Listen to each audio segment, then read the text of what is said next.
Afligidos, mas no destruidos, es el tema de hoy. Continuando con la serie del primer libro de Reyes, capítulo 17. Nosotros hemos visto hasta aquí cómo nuestro buen Dios ha tratado con el profeta Elías. Elías, hasta este momento, ha atravesado por diferentes pruebas. En un momento a Elías le tocó enfrentar al perverso rey llamado Acab. A Elías le tocó ser alimentado por cuervos, ¿recuerdan? Le tocó vivir en un arroyo llamado Kerit que se secaba paulatinamente. Luego le tocó viajar unos 160 kilómetros a pie a una ciudad llamada Sarepta para ser alimentado por una viuda pobre. En ambos lugares Dios estaba preparando a Elías, estaba refinando a Elías como en un horno. ¿Se acuerdan lo que significaba Kerit? Refinar en un horno, cortar, separar. O Sarepta. Dios estaba refinando a Elías en un horno, y como veremos en la mañana de hoy, en lugar de Dios apagar ese horno, le colocó más calor. Y así es nuestra vida. Las pruebas, las dificultades, conforme pasa el tiempo, en lugar de cesar, se intensifican aún más. Y es Dios obrando en nuestras vidas, purificándonos a cada uno de nosotros, conformándonos a la imagen de Jesús, quitando a través de las pruebas lo mundano que todavía hay en nosotros. Por eso podemos clamar con claridad que todo obra para bien, inclusive las pruebas que vienen a nuestras vidas. ¿Qué es lo que veremos hoy? Y les quiero pedir, mis amados hermanos y amigos, que no olviden cada palabra que escuchamos cada 8 días en este lugar. Me temo que nos impresiona por un momento, nos impacta por un momento, pero cuando llega la semana y empieza el ajetreo, los afanes, las labores, olvidamos inmediatamente lo que Dios nos habló el día domingo. Les quiero decir que si ustedes olvidan la palabra que Dios ha traído hoy a sus vidas, cuando llegue la prueba en el día a día, ustedes serán un completo desastre y serán arrastrados por las pruebas si olvidan estas verdades y si olvidan aplicarlas. Así que les quiero animar a retener estas verdades y a practicarlas, porque va a traer gran bendición a su vida. Acompáñenme al primer libro de Reyes, allí en el Antiguo Testamento, capítulo 17. Y vamos a leer los versículos 17 en adelante.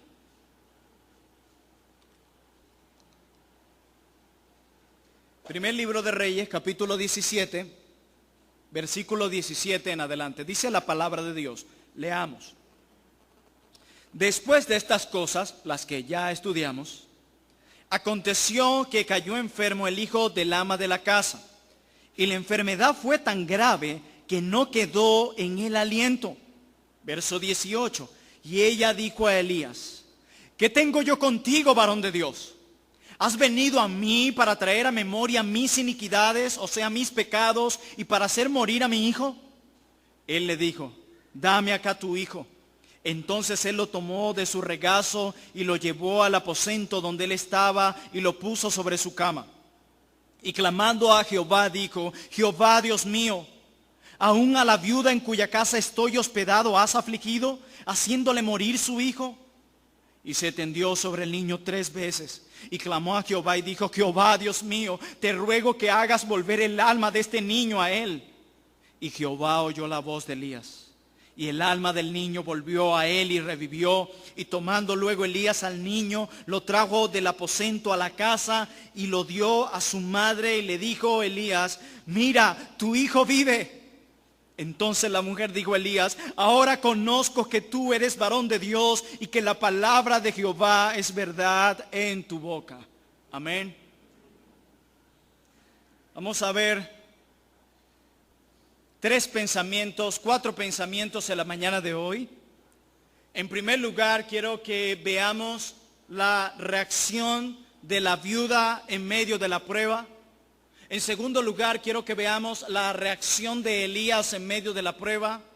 En tercer lugar, quiero que veamos la respuesta de Dios en medio de la prueba. Y en último lugar, quiero que veamos el fruto de la respuesta de Dios en medio de la prueba. Veamos en primer lugar la respuesta de la viuda en medio de la prueba. Dice el verso 17, después de estas cosas, aconteció que cayó enfermo el hijo del ama de la casa, y la enfermedad fue tan grave que no quedó en el aliento. Hermanos, una vez más no se nos especifica el tiempo exacto de este acontecimiento. Lo que tenemos con claridad es que le sobrevino una fuerte tragedia a la anfitriona de Elías. El ama de la casa era la viuda de los versos anteriores. Su hijo se enfermó tan gravemente.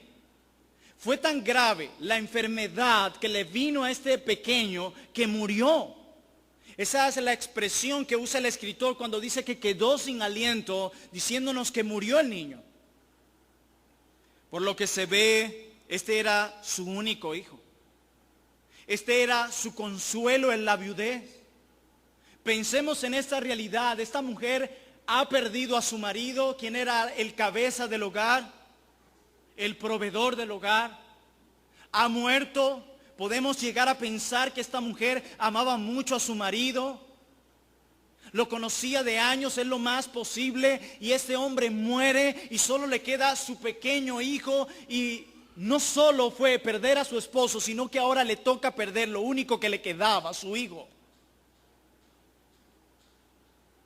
Esta mujer preparaba el alimento de un gran profeta y tenía fuertes razones para suponer que Dios le había de bendecir grandemente. Como Dios, como vimos en el sermón pasado, Dios le había bendecido cuando le provee en medio de la escasez de alimentos. Ella pensaría, bueno, Dios seguiría bendiciéndome y bendiciéndome. Pero no pasa así. Pierde a su hijo. Recordemos que momentos antes, esta mujer estaba recogiendo leña en la entrada de la ciudad para alimentar a su hijo y para ella, y el único alimento que le quedaba era para ese día y luego echarse a morir con su hijo. Pero en este caso, tenía el alimento y su hijo muere. Ella misma, hablando de esta viuda, era sustentada por medio de un continuo milagro. Ella vio cómo Dios proveyó para muchos días cuando ella tenía comida para un solo día. Pero en medio de esta satisfacción que ella gozaba, sufre ahora mismo una tremenda aflicción. Muere su pequeño.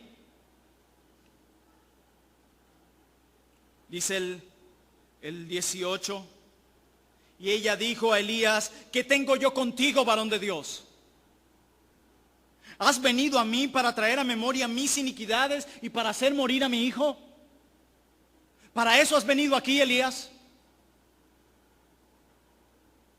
Esta severa calamidad doméstica parece haber hecho pensar a esta mujer que como Dios había cerrado los cielos sobre una tierra pecaminosa por influencia del profeta, ella estaba sufriendo por causa similar. Hermanos, es impresionante ver la amarga aflicción que vino a la viuda de Sarepta con la muerte repentina de su hijo. Y no solo eso, lo impactante es el efecto inmediato que trajo esta aflicción a la vida de ella.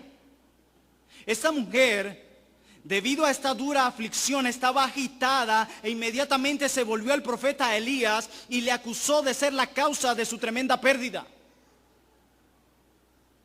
Le acusa, le dice, tú eres el culpable. Imagínense, hermanos, estar allí y que te culpen nada más y nada menos que de la muerte de un niño. No me imagino la sensación y la reacción de esta mujer. Y no quiero juzgarla cuando veo este pasaje. Quiero tratar de entender a esta mujer en su dolor cómo reaccionó. Recuerden que ella hasta ahora no ha mencionado palabras de alabanza a Dios.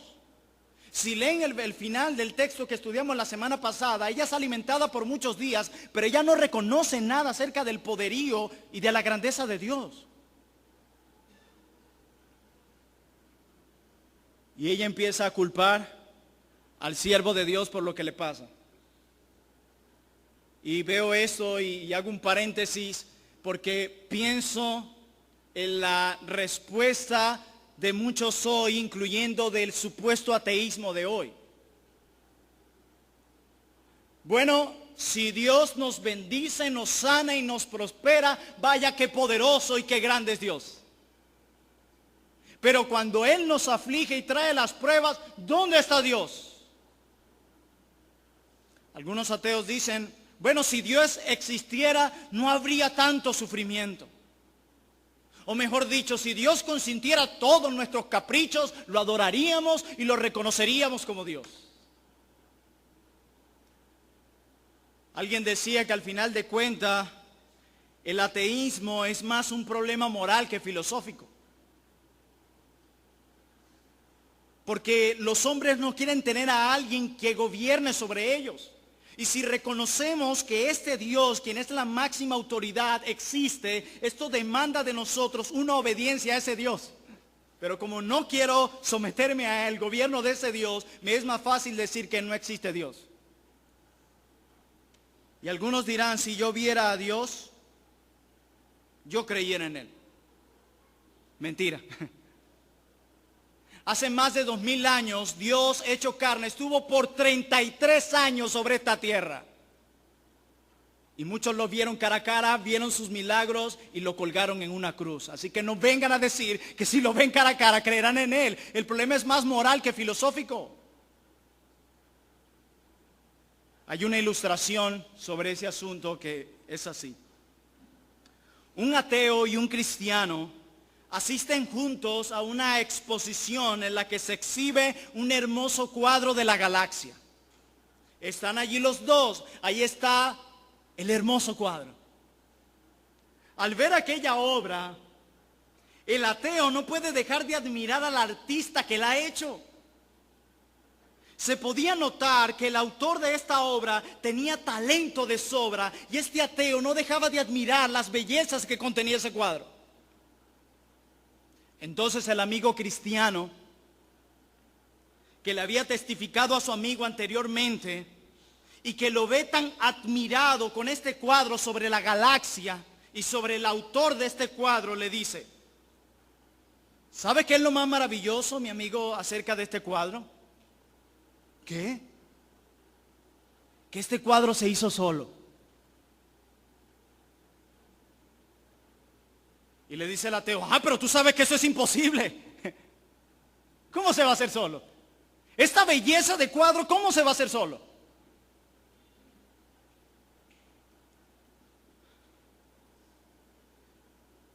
Y le dice el cristiano, no estoy bromeando, este cuadro apareció repentinamente allí.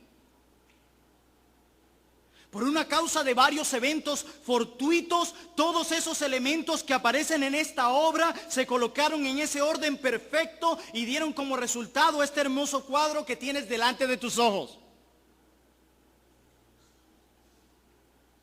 Por supuesto, el ateo sabía que tal cosa era imposible. El cristiano entonces le dijo, no puedes creer que esa burda representación del universo se hizo sola, pero sí puedes pensar que el universo mismo, tan grande, tan maravilloso, que no has visto ni un 2% de lo que es infinitamente más complejo, más hermoso y más extraordinario que ese cuadro, vino a la existencia por sí solo de pura casualidad. El problema es más moral que filosófico. La pregunta no es, ¿cuáles son las razones que tengo para creer que Dios existe? La pregunta es, ¿cuáles son los argumentos que me deben llevar a dudar de la existencia de este Dios? Cierro paréntesis. En medio de la aflicción, la viuda señala a este profeta diciéndole, has traído a mí calamidades. Se parece a muchos cuando vienen las calamidades a su vida y dice, Dios parece que no existe, Dios parece que no me escucha. Claro que sí, ¿quién crees que fue el que trajo esa calamidad a tu vida? La muerte del niño es una sorpresa para esta mujer y le resulta difícil mantener la calma al venirle esta fuerte aflicción de una forma tan repentina e inesperada. En medio de la paz y de la prosperidad que esta mujer disfrutaba, vino esta dura aflicción. Y ella le dice a Elías, ¿has venido a mí para traer a memoria mis pecados y para hacer morir a mi hijo? Imagínensela con los ojos rojos y con dolor, impactada porque murió su bebé y señalando al profeta. Y ella le dice, ¿has venido aquí para recordarme mis pecados? La mujer se sintió culpable e inmediatamente llegó a la conclusión de que Dios la estaba castigando por sus pecados con la muerte de su hijo. Esa es una reacción bastante común entre las personas que no entienden la voluntad de Dios cuando una tragedia personal afecta sus vidas. Hermanos, no todo sufrimiento es consecuencia del pecado, entiéndanlo. A veces los sufrimientos son permitidos en nuestra vida para corregirnos y perfeccionarnos. Sí, en la Biblia vemos que hay algunos eventos en los que Dios trae grandes sufrimientos debido al pecado, pero en muchas ocasiones no es así. Dios quiere corregir cosas en nosotros, perfeccionarnos, hacernos más dependientes de Él, que confiemos más en Dios en lugar de nosotros, y para eso trae las pruebas. ¿Se acuerdan lo que decíamos la semana pasada? Que cuando empezamos a sentirnos muy cómodos en este mundo, Dios trae pruebas a nuestras vidas para recordarnos que nuestro destino final no es aquí sino allá.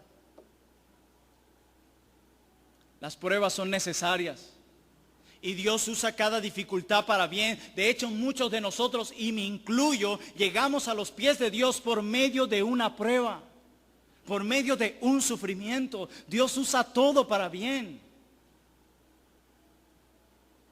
Hemos visto la reacción de la viuda en medio de la prueba. Afligida, angustiada, pensaba que era por sus pecados que había venido esta aflicción y empieza a acusar al profeta. Ahora quiero que veamos la reacción de Elías en medio de la prueba. Verso 19 al 21. Él le dijo, dame acá tu hijo. Entonces él lo tomó en su regazo y lo llevó al aposento donde él estaba y lo puso sobre su cama. Y clamando a Jehová dijo, Jehová Dios mío, aun a la viuda en cuya casa estoy hospedado has afligido haciendo morir su hijo. Y se tendió sobre el niño 3 veces y clamó a Jehová y dijo, Jehová Dios mío, te ruego que hagas volver el alma de este niño a él. Hay algo interesante. El profeta es acusado, pero el profeta no replica ásperamente ante la acusación dura e injusta que le hizo esta mujer. Más bien él responde con una actitud de compasión, dame a tu hijo. ¿Cómo reaccionamos nosotros cuando alguien nos corrige? Eso es muy importante. ¿Tú quieres ver qué tan humilde es un cristiano? Mira cómo reacciona cuando es corregido o cuando es acusado de algo. Y sabrás quién verdaderamente es. Salen a flote todo. Por eso Pablo decía que es necesario, aunque ocurran las disensiones entre nosotros, para saber quiénes están aprobados. Pero este profeta no responde con aspereza. No trata de justificarse, ni siquiera Elías. Ya va. Hey, viuda, déjame explicarte. No es así. Yo estaba en mi habitación. Tu hijo está abajo. ¿Cómo me vas a culpar a mí? Es más, me voy de esta casa. Yo no puedo estar en un lugar en el que me acusen de asesinato y de todas estas cosas. No dice eso Elías, ¿verdad? Dame a tu hijo. Wow. El niño era pequeño y todavía podía colocarse en el regazo de su madre. Él lo toma del regazo de su madre.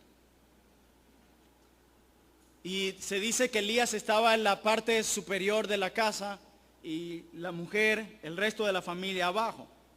Y hay un dato histórico en cuanto a esto. Muchas casas de Palestina en ese entonces tenían en sus techos un cuarto para las visitas. Elías estaba hospedado en uno de esos aposentos en la parte superior. La primera oración de Elías simplemente expresa compasión por la mujer que había sufrido esta gran tragedia. Yo me imagino a Elías escuchando los gritos de esta mujer, baja, ¿qué sucede? Y ve al cadáver allí. Y es este pequeño. Decía un autor, Elías se fue allí pues en busca de soledad. Recuerden que Elías toma al niño y sube inmediatamente a su habitación. Y dice el escritor, Elías se fue allí en busca de soledad, como Pedro se fue a la azotea y como Cristo se fue al huerto. El profeta debía de estar muy oprimido y desconcertado ante el hecho triste que había ocurrido a su anfitriona. Por muy rígido que fuera Elías en el cumplimiento de su deber como profeta, tenía un tierno espíritu como los hombres así de serios tienen por regla general. Elías estaba lleno de benignidad y era sensible a las miserias ajenas. Y sigue diciendo este autor, es evidente por lo que sigue que Elías estaba apenado de que alguien que había sido tan bondadoso para con él hubiera de ser tan duramente afligido cuando él estaba en su hospitalaria morada. Y termina este autor, y que ella pensara que era responsable de la pérdida que sufría no era más que aumentar la tristeza de Elías. Wow. Vengo del arroyo de Querit, de enfrentar a este rey perverso que gobernaba esa nación. Vengo de ser alimentado por cuervos, 160 kilómetros a pie sin alimento. Me alimento una viuda pobre en donde Dios milagrosamente provee harina y aceite. Y ahora me toca esto, Señor. Muchos de ustedes dirían, pero ¿por qué tanto, Señor? ¿Cuándo cesará esta prueba? Y el Señor dice, de nuevo al horno, que viene más calor. Este episodio ciertamente fue muy duro para la viuda. Esta mujer ya había perdido a su marido y lo único que le quedaba era su pequeño hijo y lo acaba de perder también. Tú sabes lo que es perder aquellas cosas que tanto amas. Desde un familiar, desde el trabajo, desde la prosperidad en la que gozábamos en este país anteriormente. Y Dios se lo quitó, como Dios hace mucho con nosotros. Nos quita aquellas cosas que idolatramos para que le sirvamos únicamente a Él. Pero este episodio también debía haber sido muy duro para Elías, quien estaba siendo acusado y quien debió haber estado apenado ante tanta situación difícil. Yo no sé, yo me coloco en esa situación y decía, ¿qué hubiera hecho yo? De seguro hubiese dicho, bueno, me voy. Pero tomar al niño, hay que ser osado. O mejor dicho, tener mucha fe. Irlo subiendo por las escaleras, que no eran las mismas como las que nosotros tenemos hoy día, y llevar al cadáver en los brazos. No sé qué iba pensando Elías en ese momento y decir, oh Dios, ¿a quién puedo ir? A Dios. Una de las resurrecciones más impactantes en el Nuevo Testamento, si no me equivoco, es la primera. Decía Arthur Pym en su libro sobre el profeta Elías, es una bendición el observar la manera como Elías reaccionó ante la prueba. Cuando la viuda preguntó si la muerte de su hijo era debido a su presencia, no se dio a especulaciones carnales, ni intentó resolver el profundo misterio que ahora tenía ante sí y ante ella. En lugar de esto, Elías se retira a su cámara secreta para poder estar solo con Dios y presentarle su perplejidad a Dios. Este es el curso que deberíamos seguir siempre, dice Pym. Porque el Señor no solo es nuestro pronto auxilio en las tribulaciones, sino que su palabra requiere que le busquemos primeramente a Él. Elías, quien era un hombre sujeto a pasiones como tú y como yo, podía responder a esta acusación de la mujer de una manera fuerte. Hey, ¿me vas a decir eso cuando estando yo aquí en tu casa se te acaba de multiplicar la comida? De verdad, malagradecidos. Así muchos soy. Que ayudamos a alguien o damos algo a alguien por esperar algo a cambio. Y decimos, no, esto lo hice para el Señor. Mentira. Porque cuando esa persona que le das te sale con una patada, como decimos coloquialmente, ¿cómo te hiere? Pero ya va, no lo hiciste, fue para el Señor. Sí, pero para el Señor mi vecino.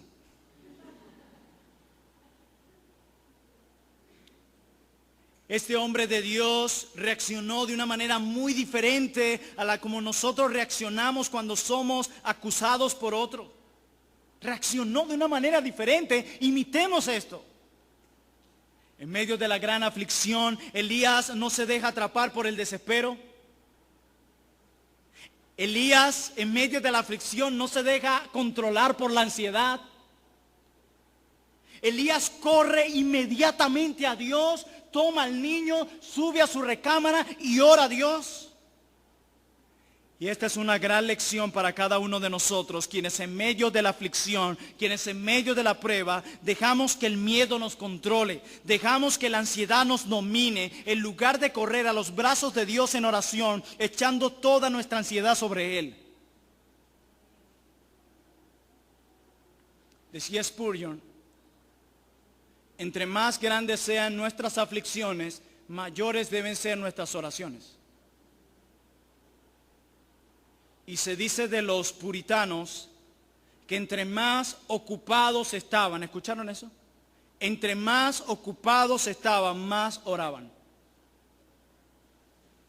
Para aquellos que dicen que estoy muy ocupado. Entre más ocupaciones y responsabilidades tenían, más oraban. La Biblia nos dice, orad sin cesar, que oremos en todo tiempo. Hermano, ¿tú oras por todo lo que haces en el día? Si eres vendedor, oras por cada venta. Si eres empresario, oras por tus empleados, por el día a día, por tu trabajo. ¿Pones todo a Dios en oración?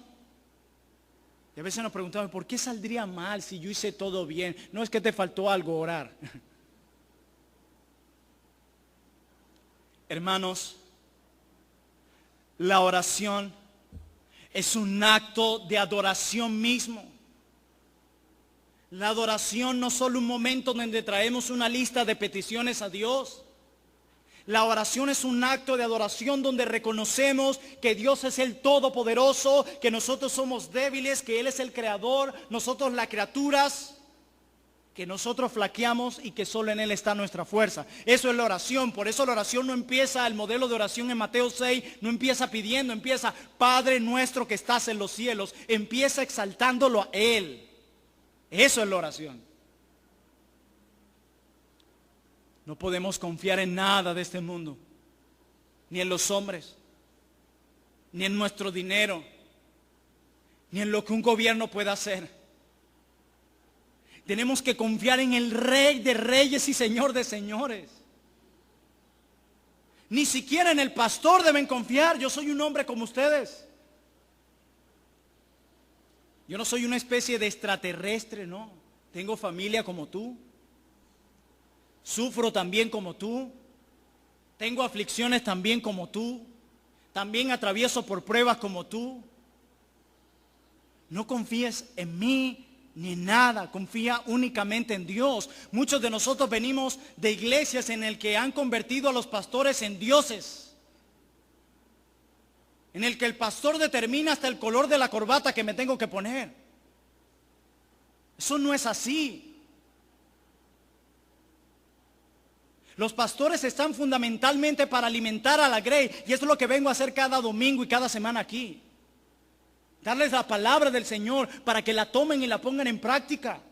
En muchas ocasiones cuando llega una persona a consejería, en algunos casos le pregunto, ¿y ya tú fuiste a la Escritura y oraste para ver qué Dios tenía que decir? No. O sea que te interesa más escuchar una voz humana que escuchar la voz de Dios. Eso es idolatría. Yo soy un hombre como ustedes, débil y pecador, necesitado también de la gracia del Señor. Ustedes, por lo tanto, deben confiar en Dios y en el poder de su palabra. Él no falla. Muchas de las decepciones de muchos es que ponen su confianza en el hombre. No pongan su confianza en Dios y nunca serán defraudados. Y eso es lo que veremos aquí con Elías. En este momento de gran preocupación, Elías se tendió sobre el niño, colocando todo su cuerpo sobre el pequeño. Elías lo hizo 3 veces y en cada una de ellas oró para que el Señor le devolviera el alma al niño. Elías oró una vez, por segunda vez, por tercera vez, y Dios respondió. La perseverancia obtuvo su respuesta. Y esto que acabo de decir me recuerda a aquella parábola del juez injusto. Aquella parábola que se encuentra en el Evangelio de Lucas, que yo les quiero leer, que dice algo así, o dice así.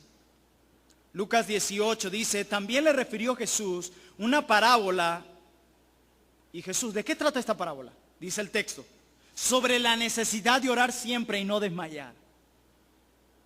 Diciendo, había en una ciudad un juez que ni temía a Dios, ni respetaba a hombre. Había también en aquella ciudad una viuda, qué casualidad, la cual venía a él diciendo, hazme justicia de mi adversario. Y él no quiso por algún tiempo, pero después de esto, dentro de sí, dijo, aunque ni temo a Dios, ni tengo respeto a hombre, sin embargo, porque esta viuda me es molesta, le había insistido tanto, le haré justicia, dice este rey injusto. No sea que viniendo de continuo me agote la paciencia.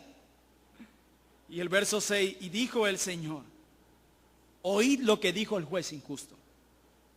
Y responde Cristo, ¿y acaso Dios no hará justicia a sus escogidos que claman a Él día y noche? ¿Se tardará en responderle? Os digo que pronto les hará justicia, pero cuando venga el Hijo del Hombre, dice Cristo, ¿hallará fe en la tierra? No dejemos de perseverar en oración.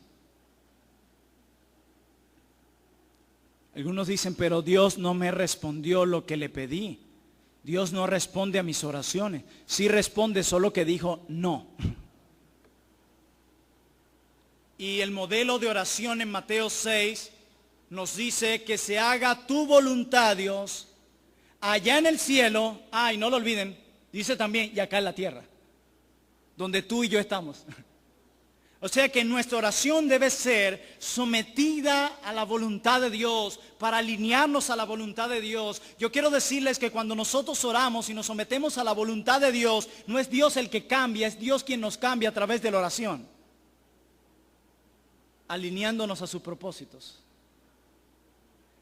¿Saben qué pasa cuando nos alineamos a la voluntad de Dios en oración?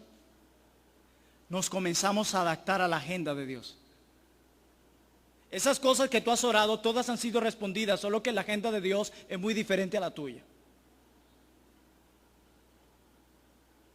Veamos en tercer lugar la respuesta de Dios en medio de la prueba. Dice el verso 22, y Jehová oyó la voz de Elías, así como Dios escucha tu voz. Y dice, y el alma del niño volvió a él y revivió. Tomando luego Elías al niño, lo trajo al aposento, a la casa, y lo dio a su madre. Yo me imagino la felicidad de Elías con ese bebé en vida, con los ojos abiertos, trayéndolo a su madre. Y le dijo a Elías, mira, tu hijo vive. No le digo, ve para que sigas dudando. Mira, tu hijo vive. Qué compasivo. Entonces la mujer de Elías, ahora conozco que tú eres varón de Dios. Hermanos, Dios siempre escucha las oraciones de sus hijos. Ninguna de tus oraciones han sido desperdiciadas. Todas han sido escuchadas por Dios. Por eso quiero animarles a confiar en Dios mientras oramos. No podemos venir en oración con dudas. La fe es esencial en la oración. El que el profeta esperara la restauración de la vida de este niño era un efecto maravilloso de su fe. El hecho de que él lo haya tomado y lo haya subido, él confiaba en que Dios le podía devolver la vida.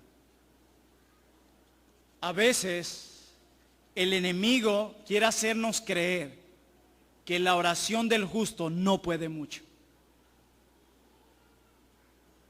Y yo quiero decirles que la oración del justo sí puede mucho. Esta ilustración la he contado algunas veces, pero narra con claridad lo que sucede con el pueblo de Dios, quienes vienen a Dios en oración, pero vienen con duda. En una ocasión había una iglesia junto a una cantina, junto a un lugar donde se bebía mucho licor. Y la iglesia oraba fervientemente a Dios para que un día los librara de esa cantina donde se practicaba el pecado a borde y les dejara predicar la palabra. Un día vino un fuerte torbellino y arrastró a la cantina. Y el juez del pueblo llama al dueño de la cantina y al pastor de la iglesia. Le dice: pastor, dicen que ustedes son los culpables de la destrucción de esa cantina. Y el pastor dice: no, nosotros no hemos hecho nada, ni siquiera estábamos cerca cuando eso pasó. Y el dueño de la cantina, pecador, le dice: ustedes son culpables, porque ustedes oraron para que desapareciera la cantina de allí, y desapareció. El dueño de la cantina creía más en la oración que ellos mismos. Y así pasa, muchos cristianos hoy oran y cuando Dios obra dicen: ¿será que fue Dios? Nunca piense aquel que ora sin fe que recibirá cosa alguna de Dios. Nunca. Se trata de derramarnos en los brazos de Dios. Se trata de rendirnos en los brazos de Dios. Se trata de dejar nuestra vida y nuestro futuro, nuestra salud, nuestra familia en los brazos de Dios. Entrégalo todo, absolutamente todo a Él, así como Elías entregó a este niño en los brazos de Dios y obtuvo respuesta de parte de Dios. Eso es fe. Tomar ese niño, subirlo allá, llorar a Dios, eso es fe. Como la había mostrado desde que entró al arroyo de Querid y desde que enfrentó acá. Hermanos, qué gozo debió haber sido para el corazón del profeta al presenciar esta milagrosa respuesta de Dios. El profeta fue enviado a esta viuda no solamente para que él estuviera seguro, sino para fortalecer también la fe de la viuda. Elías pudo haber sido enviado a cualquier viuda en Israel, pero Dios la envió a favorecer a esta. Dios es soberano. El alivio de sus necesidades corporales, como el alimentarla y como sanarle a su hijo, vino a ser el medio preparatorio de suplir sus necesidades espirituales. Y eso nos lleva al cuarto y último encabezado. Hemos visto la respuesta de la mujer ante la prueba, la respuesta de Elías ante la prueba, el obrar de Dios en medio de la prueba, y en cuarto lugar, el fruto del obrar de Dios en medio de la prueba. Dice el versículo final: entonces la mujer dijo a Elías: ahora conozco que tú eres varón de Dios y que la palabra de Jehová es verdad en tu boca. Esta mujer antes no había pronunciado nada similar. Ella nunca había expresado palabras como esta. Y este milagro no la lleva a exaltar a Elías, sino al Dios de Elías. Ella no puso su mirada en el mensajero, sino en el Dios que envió el mensaje. Dios usó este maravilloso milagro con el propósito de confirmar las palabras del profeta, que no eran más que las palabras de Dios. Y esto me recuerda en el Nuevo Testamento, cuando todavía existían de manera vigencia estos milagros, que dice la Biblia en Marcos, que las señales acompañarían a los profetas para confirmar el mensaje del Evangelio. Hermanos, Elías mostró su contentamiento sin murmurar cuando fue alimentado con poca comida de esta viuda pobre. Mostró delicadeza al rehusar contestar ásperamente ante la acusación de la mujer. Vemos el efecto de esto, de la confesión de la mujer: ahora conozco que tú eres varón de Dios. Hermanos, ojalá los hombres, los incrédulos, vean esto en más cristianos. ¿Saben qué? Elías, en la situación pasada, ¿se acuerdan que le dice: no tengas temor, mujer? Y ahora aquí le dice: dame a tu hijo. ¿Ven cómo los hijos de Dios proveen esperanza a los desesperanzados? En la situación que vive nuestro país, a veces uno no sabe cuál es el cristiano y cuál no. Una ola de desesperanzado y tú ves a cristiano y tú dices, hey, pareciera que estuvieran desprovistos de Dios. Nosotros no deberíamos, quienes tenemos a Dios por Dios y a Cristo como nuestro Salvador, proveer esperanza a los desesperanzados, recordándoles el gozo en medio de las pruebas. Y tú escuchas a los cristianos, no, es que la cosa está... Y llega el incrédulo, es que todo está difícil, sí, difícil. Provoca salir corriendo y dice el cristiano, sí, provoca salir corriendo. Si tú te vas, avísame y nos vamos juntos. Y yo digo, ¿y dónde está tu Dios? ¿Dónde está la esperanza y la virtud del Espíritu que dice gozo y paz en Gálatas 5? ¿Dónde está la paciencia que es una virtud del Espíritu que se encuentra en Gálatas 5? ¿Dónde está? ¿No deberíamos nosotros en medio de las turbulencias de nuestro país decirle a la gente, confíen que hay un Dios que reina y que nos sostiene?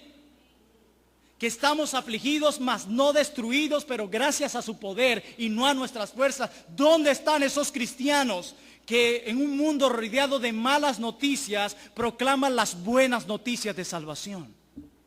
¿Dónde están? ¿Dónde está el mensaje de esperanza ante un mundo desesperanzado? ¿Dónde están? Cada semana veo mensajes y todo es malas noticias. Y cuando veo de quién vienen, cristianos, santo Dios. ¿Y dónde están los cristianos que dicen como Elías a la viuda, no tengas temor? ¿Dónde están los que dicen a la viuda, no temas, dame a tu hijo? ¿Dónde están los cristianos que proveen esperanza en un mundo desesperanzado? Y esa esperanza no viene de nosotros, viene de Él.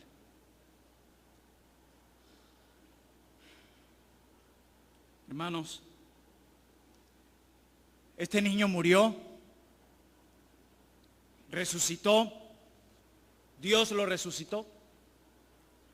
Y cuando creció, llegó el día de su muerte de nuevo.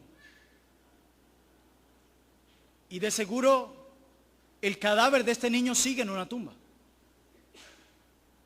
Pero de Jesucristo se dice que murió, resucitó y no volvió a morir. Está sentado a la diestra del Padre, reinando con poder y está vivo.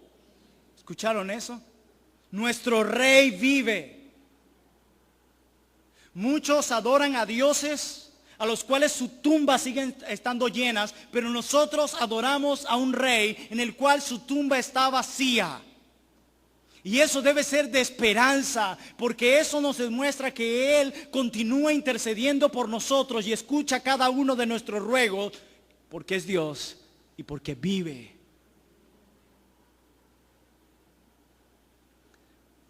Pero hay una peor muerte que la muerte física, y es la muerte espiritual. Todas aquellas personas que están sin Cristo en sus vidas se encuentran en esta triste condición, muertos espiritualmente, y ellos no lo saben. Se encuentran lejos de Dios y sin esperanza. La Biblia nos dice que Dios nos dio vida juntamente con Cristo, pero no vida física, nos dio vida espiritual, nos dio vida eterna, no temporal. Dios por medio de Cristo nos levantó de entre los muertos espirituales. Y Cristo por medio de su muerte nos trajo de nuevo a nuestro Padre, a quien le pertenecíamos. Cristo hizo esto realizando en nosotros el mayor de los milagros. ¿Y saben cuál es el mayor de los milagros? La salvación del alma. El que hombres y mujeres que estaban muertos en sus pecados, sus vidas hayan sido transformadas para bien por medio del poder del Evangelio. Hombres y mujeres que han reconocido que han pecado contra Dios y que han venido a Él en arrepentimiento y fe, creyendo en la obra salvadora de Jesús. Ese es un milagro poderoso. Y ese es un milagro que Dios hace todos los días en cada parte del mundo, rescatando a cada uno de sus escogidos de la muerte espiritual a la vida eterna. Proclamemos el Evangelio y confiemos, oremos con fe en medio de la prueba. Porque aunque estamos afligidos, no estamos destruidos. A veces decimos, es que ya no aguanto más con esto. Qué bueno, porque eso debería conducirte a Dios. Pero nadie lleva una prueba que no pueda soportar. La prueba que han llegado a tu vida es la que a ti te toca soberanamente para forjar en ti el carácter de Cristo y que confíes más en Dios. Y recuerda que el Señor junto con la prueba nos dará la salida. Y si Dios a través de las dificultades quiere levantar en medio nuestro hombres y mujeres que confíen más en Él, amén. Porque nuestro problema es que confiamos mucho en nosotros mismos. Pero quiero decirles que el mismo Dios que trae la escasez es el mismo Dios que provee. El mismo Dios que debilita es el mismo que da fuerza. El mismo Dios que trae calamidades también sana. No se olviden que nuestro Dios responde a las oraciones que su pueblo le trae con fe. Con fe. Es inútil, teniendo una silla de acero y segura, ir a sentarnos sobre una silla de anime. Y esto es lo que muchos están haciendo hoy, teniendo un Dios tan grande y poderoso en el cual podemos y debemos reposar. Seguimos confiando en las cosas temporales de este mundo. Póngale el nombre que usted quiera. Por eso quiero animarles a confiar. Dios es paciente con nosotros, es misericordioso. Todavía hay oportunidad de seguir en nuestra vida cristiana. Pidámosle al Señor grandes cosas, que Él se glorifica aún en las grandes cosas. No hay nada grande para Dios. ¿Cómo Dios se habría glorificado más? ¿Si habría sanado a Lázaro, su amigo, cuando estaba enfermo? ¿O si lo habría resucitado cuando éste habría muerto? Es la segunda, ¿verdad? Bueno, no se preocupe cuando el dolor se intensifique más en su vida y Dios se glorificará más. Más y más. Y créalo, el Dios que te aflige te sostiene. No te dejará caer. Cuida de ti y está atento a tu ruego. Así que en lugar de dejarte llevar por el desespero, por el afán y la ansiedad, corre como Elías a tu cámara secreta y clama a Él y dile, ayúdame. Ayúdame. Eso es lo primero que tú y yo debemos hacer. Nosotros hemos orado a Dios para que nos provea el alimento. Y cada vez que yo veo el plato sobre mi mesa, le digo, gracias. Gracias. ¿Por qué llegamos a pensar que Dios se olvida de nosotros? Nunca. Él obrará en su voluntad y en su tiempo. Deja esa labor a Él. Deja el futuro en manos de Él. Tú haz lo que te corresponde hacer, depender de Él y someterse a su voluntad. Él se encargará del resto. Buscad primeramente el reino de Dios y su justicia, y todas estas cosas vendrán por añadidura. No intentemos hacer el trabajo de Dios, porque fallaremos en esa labor. Reposemos en los brazos de Dios, así como un bebé reposa tranquilo en el regazo de su madre. Nuestro problema es de fe. ¿Cómo se necesitan más hombres y mujeres como Elías? A veces nos cuesta. A veces lamento cuando pregunto a cristiano, ¿y cómo está? Ahí, llevándola. ¿Y quién es tu Dios? Jehová de los ejércitos. ¿Pero cómo está? Más o menos. En el Señor bien. Porque he experimentado el mayor milagro de la vida y es la salvación. Ahora puedo llamarlo Padre y Él me llama su Hijo. Nuestro Padre es nada más y nada menos que el Creador del universo. ¿Qué tal? La Biblia no le llama a Dios poderoso, sino el Todopoderoso. Ese es nuestro Padre. Reposemos en Él. Porque tal vez la situación se agudiza. ¿Qué harás? ¿Actuar como la viuda o como Elías? Y lo que hacía la diferencia en Elías no era nada en él, sino el Dios a quien servía. Y te quiero recordar algo. Hace muchísimos años pasó esto. Pero el Dios de Elías es tu Dios y el mío. Y podemos ir a Él, a clamarle y Él responderá. Confía. Que cuando veas las noticias decían, bueno, tú estás en control de eso. Yo soy tu hijo. Tú tienes un amor especial para con tus hijos. Así que tú me vas a sostener. No que está en la inseguridad. Yo soy tu hijo, tú me vas a proteger. Y si me pasa algo, me espera una ciudad celestial. A veces espero ese momento cuando cerremos nuestros ojos y los abramos inmediatamente. ¡Wow! Y yo que quería estar allá. Los sufrimientos de esta vida no se comparan con la gloria que ha de venir. Quiero animarles a confiar. Quiero animarles a rendirse en los brazos de Dios. Quiero animarles a reposar en Él. Porque no hay nada que trae más gozo al Espíritu Santo que cuando sus hijos reposan en Él. Que echemos sobre Él toda nuestra ansiedad, dejémoslas en Él. No que está escaseando la comida, que escasee. No se te olvide que tú eres su hijo de Dios. Si le proveyó a la viuda que era gentil, pagana en aquel momento, que todavía no había reconocido esta verdad, no te va a proveer a ti. Si alimentó a Elías en un arroyo seco, a ti no. Caramba. Si sustentó a Pablo en una cárcel por años allí, ¿no lo va a hacer con nosotros? Hermanos, confiemos que Dios existe, vive y reina. Y es poderoso, grande, bondadoso, lleno de amor. ¿Qué padre cuidará mal de sus hijos? Si los hombres pecadores lo hacen, ¿cuánto más aquel que es perfecto en santidad? Confiemos, oremos más, dependamos más de Él y menos de nosotros. Y si nos cuesta confiar, vamos a convertir eso en una oración. Ayúdame a confiar. Oremos. Bendito Rey del universo. Padre,